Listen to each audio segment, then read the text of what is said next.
Specific characters, again, you could have Mother North in the very far wing. It's impacting all the board. And then you get into, you've got some great characters such as like Ursenia in there. It really...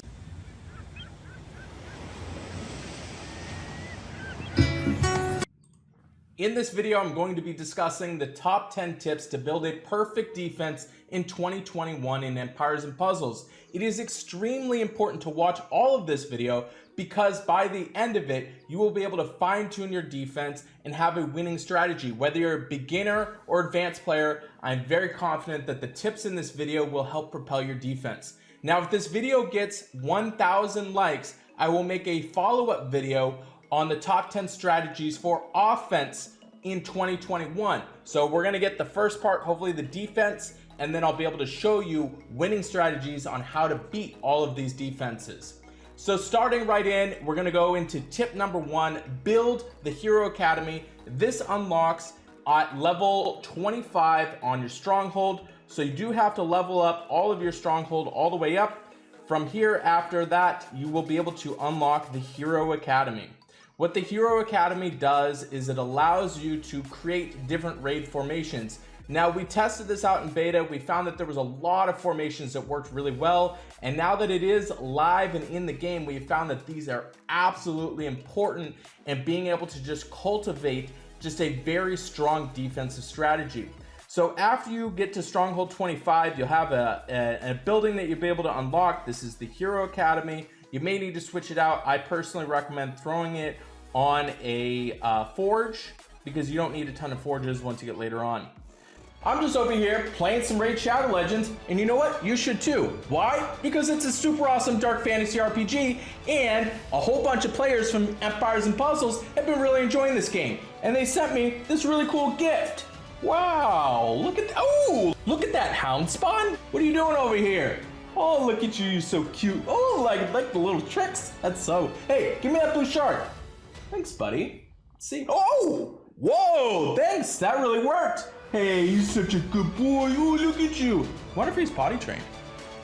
What I love about Raid Shadow Legends is every single time I log into the game, they got something amazing that's being displayed. They got this brand new summoning event that's going on, or they're giving away these shards so you get brand new heroes for free. There's always something new every single time you log into the game, and it's really fun to interact with it. They just released 200 new missions with a rad legendary hero just for playing the game for free, and they also added 5 new tough levels added to every single dungeon, and to top it off, you got 11 brand new heroes that were just released. What are you waiting for? Check out Raid Shadow Legends. Click on the link in the description. By doing that, you're helping me out because they support the stream, and you can support the stream as well too. And I'm pretty sure you're gonna really enjoy the game. And also let me know in the comments, what should I name my cute little furry pet? Thanks again, Raid Shadow Legends. I'll see you on the next one. So you're gonna go in here, and then this is the raid formations. Now, tip number 2 is you're gonna wanna focus on using your emblems on your defensive heroes. We've got a whole bunch of emblems that are being shifted and put into our possession, and it is really important that you are throwing your emblems on your defensive heroes. The reason being is the better your defense is, the better opportunities you have to join higher level alliances, which gives you better opportunities to not only get better information, but also better loot because you're at higher tiers on the Titans. So you're not getting better randomized choices, you just get more chances to roll Ascension items. The more the opportunity to get those, the more you have an opportunity to build your crew, whether that's offense or defense. So it is really important, and not to mention, being in war, it's going to be really important. Also, you got to look at the raid tournaments, being able to have a better defensive team when you throw it on there. You have a higher probability of getting into the 1%, which means that you have more opportunities to get more loot. So with your emblems, you really want to focus on putting them on your defensive characters because that gives you the most opportunity to be getting better Ascension items later on in the game. Tip number 3 is understanding where the different tiles hit. So I have this graph here. This is for the standard version. You can see in standard version, it's going to go 1.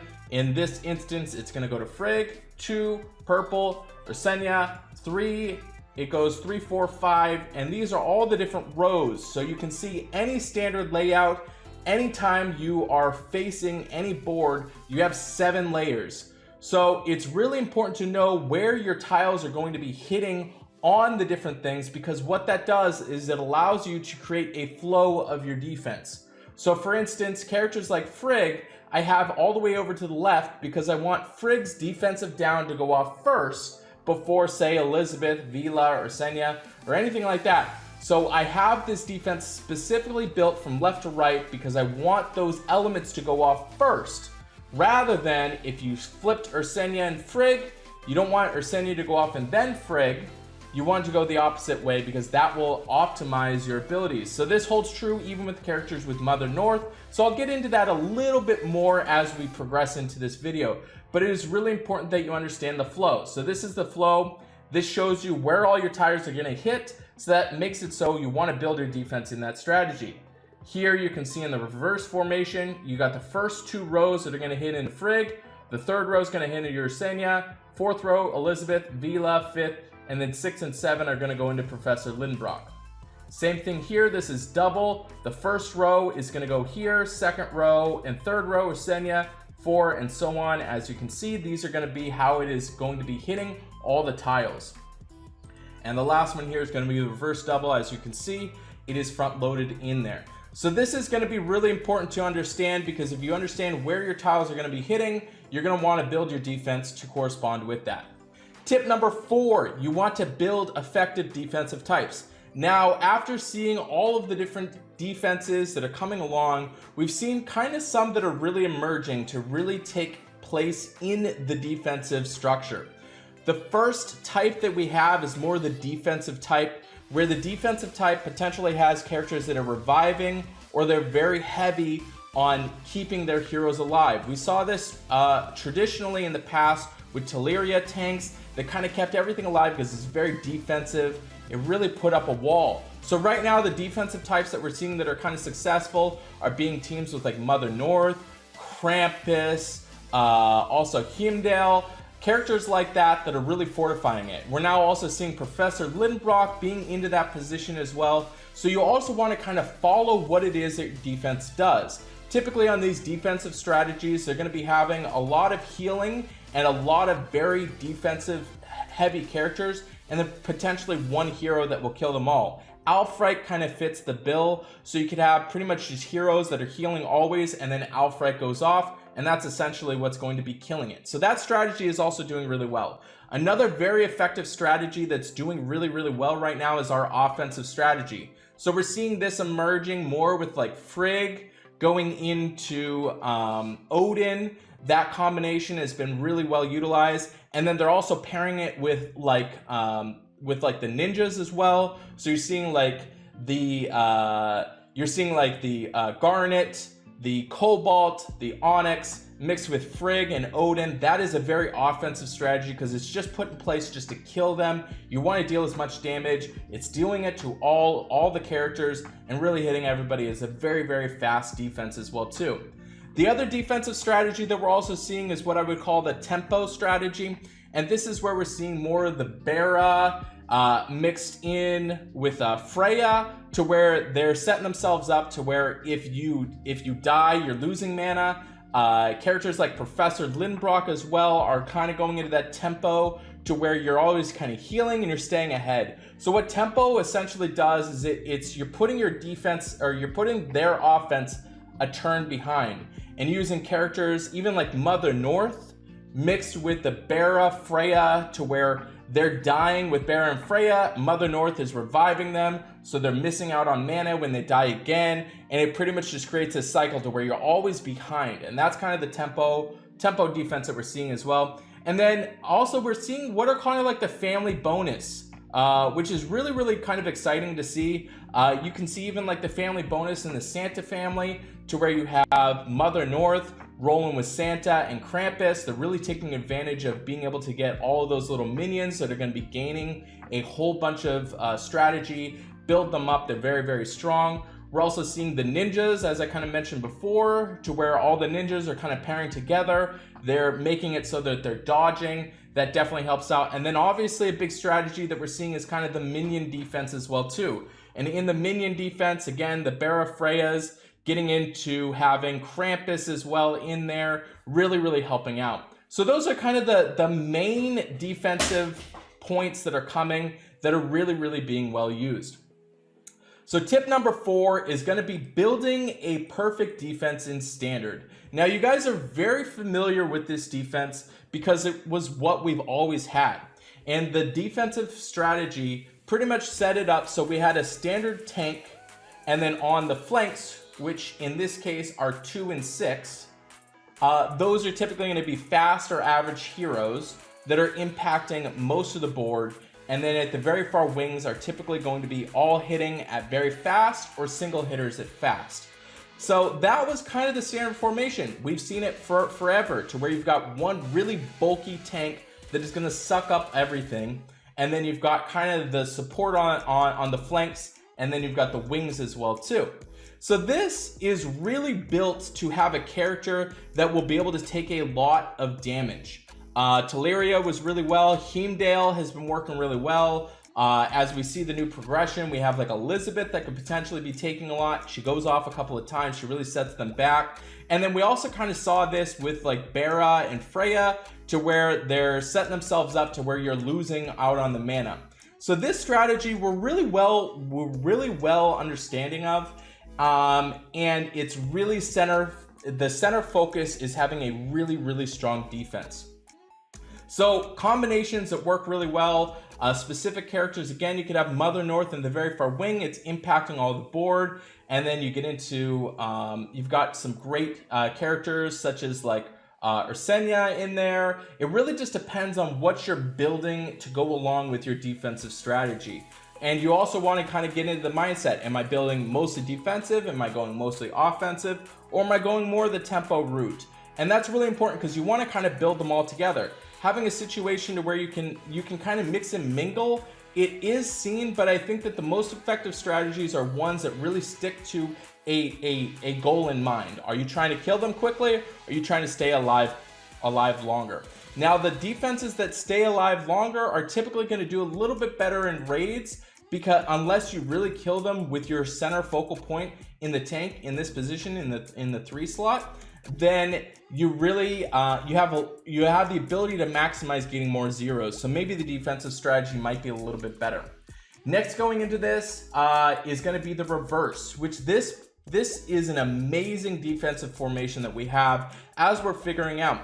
Now this has kind of shifted things a lot, because now we have a situation to where the number 1 slot and the number 5 slots are essentially the tanks, because as you can see in this diagram, they're getting hit by 2. They're also getting hit by 6 and 7, but it leaves the middle of the board to where those are hitting single hitters. So that really, I think, kind of maxes a lot of the defense, because it allows the center to not get just overwhelmed. It makes building mono teams that go into this defense very difficult, because the center of the board is the most focal point naturally that we're going to look into. When we're making matches, we typically are going to go right into the focal point in the middle. And then as you see, the sides are also going to be getting hit a lot. So in this particular strategy, as you can see, the team that I laid out here, I used Frigg. Frigg is very heavy in terms of the damage. You want Frigg to go off, and then you have your Ursenia going off, which is dealing damage to all. You've got Elizabeth that's dealing damage to all, and then Vila, who's dealing damage to all, and then Professor Lidenbrock, if they're going to try and go to the right side, it's going to put you in a position to where you're healing your guys, and when Professor Lidenbrock goes off, it's bad news. So this defensive strategy works really well with putting main focal points of damage or defense being in the corners in the 1 and 5, and then having the supporting cast being in 2, 3, and 4. And it also makes it very difficult for building a offensive strategy against this. Next on this list, we have what's called double, which this double is really interesting. We're seeing this formation come out quite a bit, and this really hogs up a lot of the tiles. So actually with this, we're getting a situation to where you can't really kill the 3. The 3 slot is really hard to kill, whereas the 2 and the 4 are going to be the main defensive focal points. Now what's really interesting is in that 3 spot, if you have a character that impacts all of your board, all the surrounding heroes around it, it's going to impact all of it. So what I mean is when you use a character like Sif is going to make it so you counterattack and reduce the amount of damage to all of your characters as long as you put her in the 3 spot.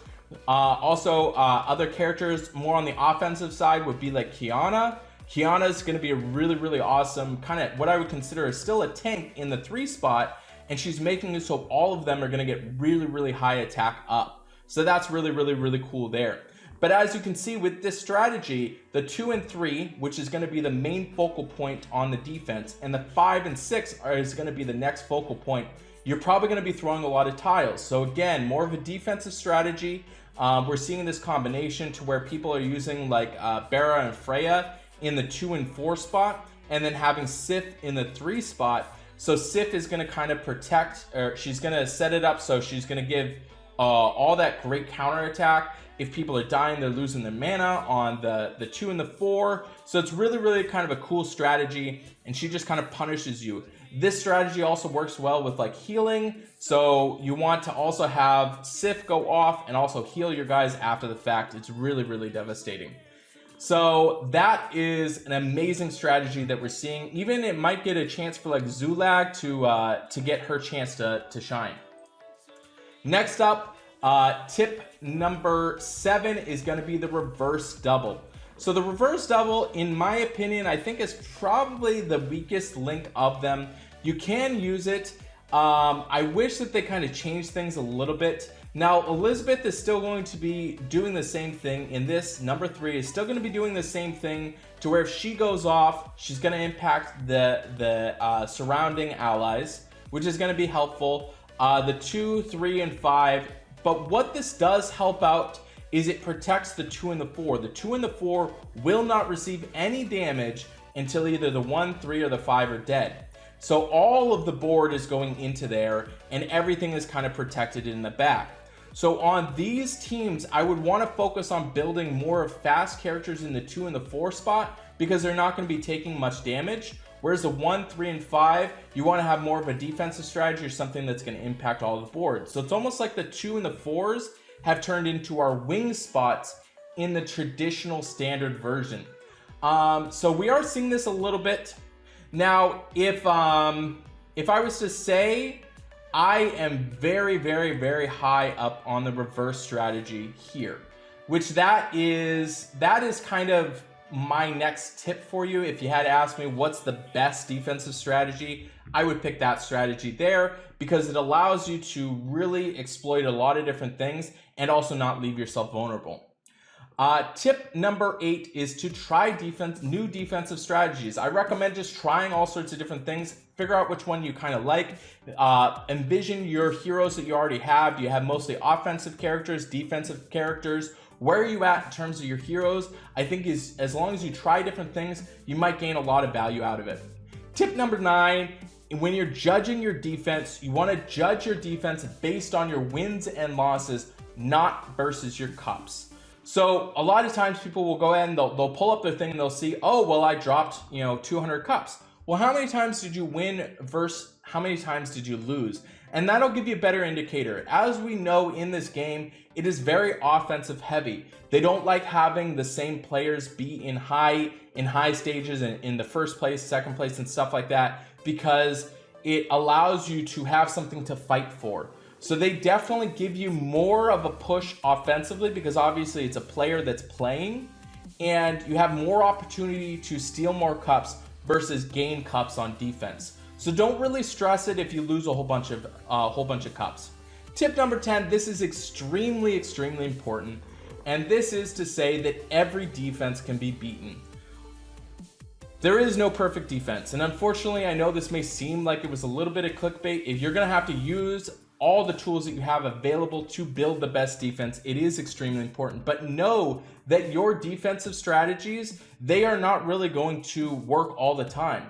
That's why you see players that go all the way up. Mostly the reason why they got very high up is because they attacked their way up to that spot. They go back the next morning, they're going to lose 250, 300 cups, they're going to go back. So it's important to know that defense is important, but don't stress over it. it's one of those things that you're never going to have the perfect defense. You're never going to be able to have it always win. You can definitely incrementally increase your chances of winning, especially in war. But when it comes to the regular formations right now as it is, there's not really a huge advantage in this. It is important that, as you progress, you get to that 2,400 cups. That's going to be important. Now, what I will say is if you take these tips and say maybe you're in the lower end or the mid range of things, just kind of look at your heroes and realize what they do. Maybe you've got a Grim at 20 emblems and you really want to go an offensive strategy, you throw them in there. So don't get so bogged down on these characters not being relevant to you. You want to build the best that you have. So thank you so much for watching this content. Please make sure you subscribe. And again, once we get 1,000 likes on this, I'll build the best way to build the offensive strategy to beat all of these different formations. I really appreciate all the support. I'll see you on the next video.